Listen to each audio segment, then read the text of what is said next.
Nocebos, The Power of Negative Beliefs by Dr. Bruce Lipton. While many in the medical profession are aware of the placebo effect, few have considered its implications for self-healing. If positive thinking can pull you out of depression and heal a damaged knee, consider what negative thinking can do in your life. When the mind, through positive suggestion, improves health, it is referred to as the placebo effect. Conversely, when the same mind is engaged in negative suggestions that can damage health, the negative effects are referred to as the nocebo effect. In medicine, the nocebo effect can be as powerful as the placebo effect, a fact you should keep in mind every time you step into a doctor's office. By their words and their demeanor, physicians can convey hope-deflating messages to their patients. Messages that are, I believe, completely unwarranted. Albert Mason, for example, thinks his inability to project optimism to his patients hampered his efforts with his ichthyosis patients. Another example is the potential power of the statement, "You have 6 months to live." If you choose to believe your doctor's message, you are not likely to have much more time on this earth.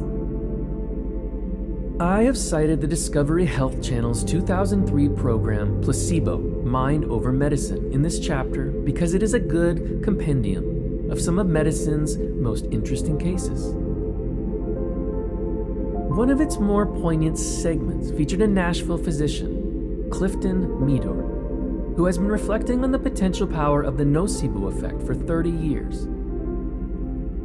In 1974, Meador had a patient, Sam Long, a retired shoe salesman, suffering from cancer of the esophagus, a condition that was at the time considered 100% fatal. Lon was treated for that cancer, but everyone in the medical community knew that his esophageal cancer would reoccur. So it was no surprise when Lon died a few weeks after his diagnosis. The surprise came after Lon's death, when an autopsy found very little cancer in his body, certainly not enough to kill him. There were a couple of spots in the liver and one in the lung, but there was no trace of esophageal cancer that everyone thought had killed him. Meador told the Discovery Channel he died with cancer but not from cancer. What did Lon die of, if not esophageal cancer? He had died because he believed he was going to die. The case still haunts Meador 3 decades after Lon's death. I thought he had cancer. He thought he had cancer. Everybody around him thought he had cancer. Did I remove hope in some way? Troublesome nocebo cases suggest that physicians, parents, and teachers can remove hope by programming you to believe you are powerless.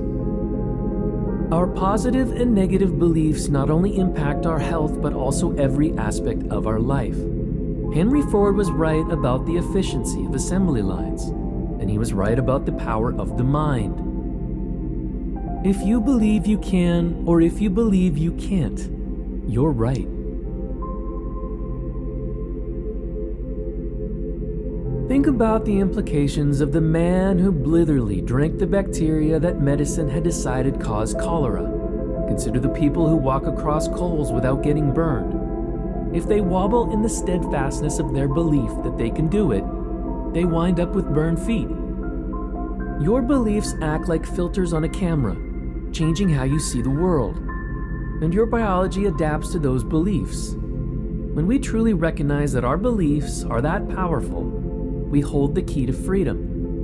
While we cannot readily change the codes of our genetic blueprints, we can change our minds, and in the process, switch the blueprints used to express our genetic potential. Nocebos, The Power of Negative Beliefs by Dr. Bruce Lipton.